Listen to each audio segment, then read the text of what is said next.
আসসালামু আলাইকুম দর্শক। অনেকদিন পরে হ্যাটটা পড়লাম। হ্যাটটা পড়া হচ্ছিল না, সামনেই থাকে কিন্তু পড়া হয় না। যাই হোক, আজকে হ্যাট নিয়ে কথা বলবো না, কথা বলবো শাকিব খানকে সিনেমায় নিতে চায় আব্দুল আজিজ। হ্যাঁ, এতদিন আমরা যেটা শুনেছি, দেখেছি, বুঝেছি বা বিভিন্ন জায়গা, বিভিন্ন মারফতে, বিভিন্ন সোশ্যাল মিডিয়ায় অনেকেই বলছে যে শাকিব খানের ভালো চায় না, বা শাকিব খানকে দমিয়ে রাখতে চায়, বা শাকিব খানের সিনেমাকে পাইরেসি করে আব্দুল আজিজ।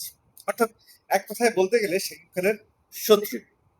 আরো একজন লোকের নাম আমরা বলতে শুনেছি শাকিব খানের শত্রু, সেটি হচ্ছে প্রযোজক আরশাদ আদনান। আমরা অনেকেই শাকিব খানের যারা ভক্ত তারা বলতে চেয়েছেন বা বলেছেন যে আরশাদ আদনান শাকিব খানের ভালো চায় না। অর্থাৎ শাকিব খানের ভালো চায় না এরকম দুটি লোক এখন শাকিব খানকে নিয়েই সিনেমা বানাতে মরিয়া হয়ে উঠেছে। এইটা আপনাদের জন্য, কিন্তু দিন শেষে কথা একটাই, সবাই সিনেমায় প্রফিট করতে চায়। আর শাকিব খানই একমাত্র নাম, যেই নামটি সিনেমার সঙ্গে থাকলে সিনেমার প্রফিটটা নিশ্চিত পাওয়া যায়। এখন সিনেমার প্রফিট যারা পাচ্ছে না শাকিব খানকে নিয়ে, তাইলে তারা কি বলবে? তাদের জন্য আমার এক বালতি সমবেদনা। কারণ শাকিব খানের মতো একজন মেগা স্টারকে সিনেমায় ইনক্লুড করে আপনারা যদি প্রফিট করতে না পারেন, তাহলে একমাত্র আপনারাই পুরো পৃথিবীতে দুর্ভাগা পরিচালক বা প্রয়োজন।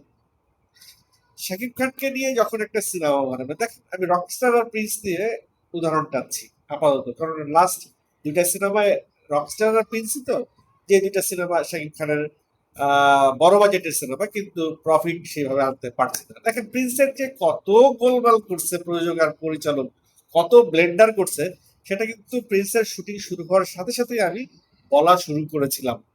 এবং তখন আপনারা আমার কথা কানে তুলেন নাই, বরং আপনারা মনে করেছেন যে আমি প্রিন্সের ভালো চাই না, আমি শাকিব খানের ভালো চাই না। কেউ কেউ তো এরকমও বলেছে যে আমাকে প্রিন্স সিনেমায় নেয় নাই বলে আমি প্রিন্স সিনেমার বদনাম করছি। বিষয়টা কখনোই সিনেমার বদনাম ছিল না, বিষয়টা ছিল এরকম যে প্রিন্সে এরকম ঘাপলিং হচ্ছে, এই ঘাপলিং গুলা যেন না হয় সতর্ক করে দেয়া।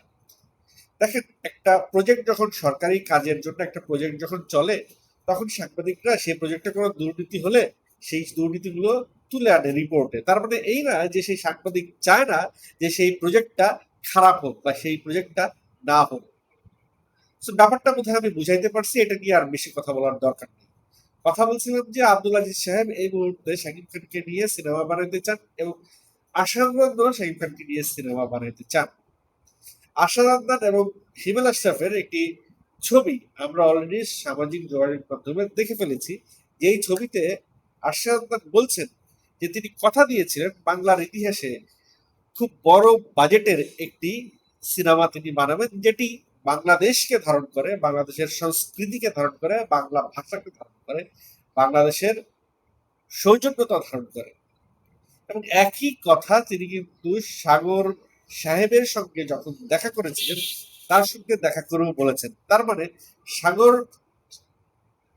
সাহেব, যিনি চ্যানেলের কর্ণধার, তিনি আর আশা আবদার এক হতে চলেছেন, এবং এক হয়ে আরো একজন বড় মেগা স্টারকে সেইখানে ইনক্লুড করতে চাচ্ছেন। আপনারা অলরেডি দেখেছেন শাকিব খানকে ৭১ লক্ষ টাকা দামের একটি ঘড়ি উপহার দিয়েছে চ্যানেল আই অফিসে ডেকে সাগর জাহান বলছি, সরি, সাগর সাহেব, ফরিদুর রাজা সাগর। তো ফরিদুর রাজা সাগর শাকিব খানকে ৭১ লক্ষ টাকা ঘড়ি যখন দিয়েছে, তখনই আমি বলেছিলাম যে ফরিদুর রাজা সাগর সাহেব শাকিব খানকে দিয়ে একটি সিনেমা করাবেন, যে সিনেমাটা হয়তো শাকিব খানের ল্যাঙ্গুয়েজে, শাকিব খানের জন্য বা শাকিব খানের জন্য একটা নতুন এক্সপেরিমেন্ট হবে, যেটা শাকিব খান এই মুহূর্তে হয়তো করবেন না বা পরে করবেন, এই ধরনের কিছু একটা সিচুয়েশন তৈরি হতে পারে, এবং সেই সিচুয়েশনের দিকেই কিন্তু আগাচ্ছে। এখন আশাউদ্দিন সাহেব আর ফরিদুর রাজা সাগর সাহেব এক হয়ে শাকিব খানকে নিয়ে একটা প্রজেক্টের ঘোষণা আগামী ১ মাসের মধ্যে হয়তো দিয়ে ফেলবেন, এটা আমার আশঙ্কা। ওইদিকে আমাদের আব্দুল আজিজ সাহেব বলে বসেছেন যে মাসুদ রানার সবচাইতে পপুলার যেই সিরিজ বা যেই নোবেল বা যেই ভলিউম অগ্নিপুরুষ, সেইটা শাকিব খানকে দিয়ে বানাইতে চায়। আব্দুল আজিজ সাহেব। তবে শাকিব খানকে 3 কোটি টাকার রেমুনারেশন তিনি দিতে চান না। তিনি দিতে চান শাকিব খানের এই সিনেমাটা ওটিটি সত্ত্ব বা ডিজিটাল সত্ত্বের দাম যতটুকু ততটুকু, মানে সিনেমাটা ওটিটিতে কয় টাকায় বিক্রি হবে বা ডিজিটালে কয় টাকায় বিক্রি হবে, এই টাকাটা অ্যাড করে তিনি সেই টাকাটা শাকিব খানকে দিতে চান। ভাই, শাকিব খানের একটা সিনেমা তো বায়োস্কোপে 2 কোটি টাকাও নিয়েছে। তো 2 কোটি প্লাস চ্যানেলের সত্ত্ব মিলিয়ে তো 2.5 কোটি টাকা তো হয়েই যায় এইখানেই। ঘোরায় পিছায় তো আপনি সেই 2.5 কোটি টাকাই দিচ্ছেন যদি ওটিটি সত্ত্ব আর ডিজিটাল সত্ত্বটা রাখেন। ডিজিটাল সত্ত্বের যে দাম হয় সেই দাম তো শাকিব খানের এমনিতেই 3 কোটি টাকা। সিনেমা যদি ভালো ব্যবসা করে তাহলে ডিজিটাল সত্ত্বের দামও 3 কোটি টাকা হয়ে যাবে। যাই হোক, তিনি সেই 3 কোটি টাকা ঘুরাইয়া দিবে, সরাসরি দিবে না। এবং এবং এবং তিনি আরো বলেছেন যে এইটা যদি না হয় তাহলে শাকিব খানকে 50% প্রফিটের শেয়ার দেবে। দেখেন, আমরা অলরেডি দেখছি ইন্ডিয়াতে আমির খান, সালমান খান, শাহরুখ খান বা অক্ষয় কুমার, তাদের রেমুনারেশন এত বেশি হয়ে গেছে যে সিনেমা নির্মাণের সময় তাদের রেমুনারেশনের টাকা যদি অ্যাড করা হয়, সিনেমার বাজেট হয়ে যায় 400-500 কোটি টাকা।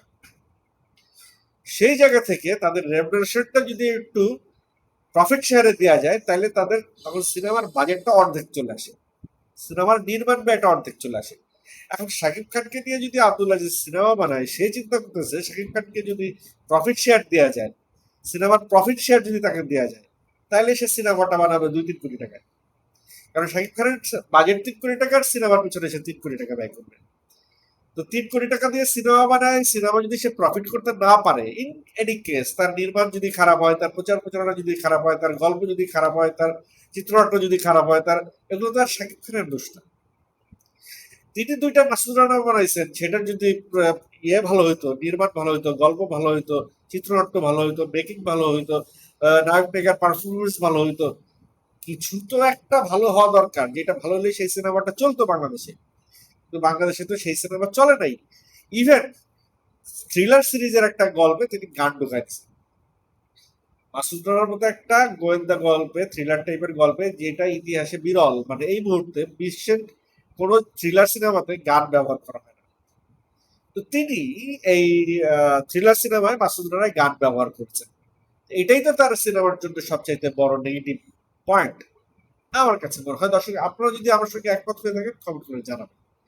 এখন শাকিব খানের কি মানে এতই খারাপ অবস্থা চলে আসছে যে আব্দুল আজিজের এইরকম বাজে মেকিং, বাজে ডিরেক্টর, বাজে গল্প, বাজে অ্যারেঞ্জমেন্টে শাকিব খান সিনেমা করবেন?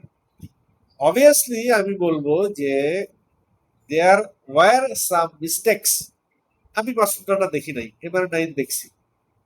এমআর9 দেখে কোনোভাবেই আমার মনে হয় নাই যেটা বাংলাদেশি কোনো নোবেল নিয়ে সিনেমাটা বানাইছে, অ্যাপার্ট ফ্রম ভয়েস, মানে কিছু কিছু ডায়লগ। মাসুদ রানা এমআর9 যেটা ইয়েকে পূজা চেরি যেটাতে অভিনয় করেছে সেটা আমি দেখি নাই এখন। দেখার পরে আমি সেটা নিয়ে কথা বলবো। সৈকত নাসির কেমন বানাইছে? সৈকত নাসির নিঃসন্দেহে একজন ভালো নির্মাতা, জাতীয় চলচ্চিত্র পুরস্কার আছে তার সিনেমার ঝুলিতে। তো সৈকত নাসিরকে দিয়ে যদি অগ্নি পুরুষ বানায় শাকিব খানকে দিয়ে, সেটা বলা যাচ্ছে না। তবে রায়হান রাফি কে দিয়ে যদি আব্দুল আজিজ সাহেব অগ্নিপুরুষ বানায়, তাইলে আমি বলবো যে Shakib Khan should join the team. বা রায়হান রফির জায়গায় হতে পারে মেহেদী হাসান হৃদয়। এই দুজনের একজনকে দিয়ে যদি অগ্নিপুরুষ বানায় তাহলে আমি বলবো যে হ্যাঁ, তাইলে শাকিব খানের এই টিমে জয়েন করা প্রয়োজন। কারণ আমি রায়হান রফিকে দেখছি সে যেভাবে আব্দুল আজিজের সঙ্গে প্রথম সিনেমাতেই তর্ক বিতর্কে জড়ায় পড়ছিল, যে মানে সে যেটা চায় সে ওইটাই বানাবে এবং ওইটাই প্রডিউসারের কাছ থেকে সে আদায় করে নিছে। তো এই ধরনের ডিরেক্টর হইলে আমি মনে করি এই মুহূর্তে আব্দুল আজিজ একটা সময় খুব ভালো সিনেমা দিছে। সেই সময়টা ছিল একটা 8-10 বছর আগের একটা পেছনের সময়, যখন সিনেমার অল্পতেই অনেক কিছু পাওয়া মানুষ খুশি হইতো। কিন্তু এখন স্যাটেলাইট আসার পরে, ঘরে ঘরে ওয়াইফাই আসার পরে মানুষ পুরো বিশ্বের সিনেমা দেখে চলতেছে। এই সময় আসলে আব্দুল আজিজ সাহেব তার আগের পুরো চিন্তা ভাবনা, ধ্যান ধারণা দিয়ে দর্শকের হৃদয় জয় করতে পারবে না। তাকে যদি এই সময়ের দর্শক জেনারেশন জেন জিকে যদি তার অ্যাট্রাক্ট করতে হয়, তাহলে তাকে জেন জি টাইপের ডিরেক্টর দিয়েই তার সিনেমাটা বানাইতে হবে। তাকে একটু এই জায়গায় একটু প্লট পরিবর্তন করতে হবে। তার নিজের অনেক থটস সে ইমপ্লিমেন্ট করতে চায় তার সিনেমার মধ্যে। সেখানে ডিরেক্টরকে আমি বলবো ডিরেক্টরকে সম্পূর্ণ স্বাধীনতা দিয়ে যদি তিনি সিনেমাটা বানান, আই হোপ আব্দুল আজিজের সার্ভারে ভালো কিছু সিনেমা ঢুকবে। এখন কথা হচ্ছে যে দর্শক আপনারা কি চান? আরশাদ আহমেদ শাকিব খানকে নিয়ে সিনেমা বানাতে চলেছে সেই হিমেল আশরাফকে দিয়েই, এবং আব্দুল আজিজ সাহেব শাকিব খানকে নিয়ে সিনেমা বানাতে চান, ডিরেক্টরকে এখন বলেন না। এই দুইটা বিষয়ে দর্শক আপনারা কি ভাবছেন একটু কমেন্ট করে জানান।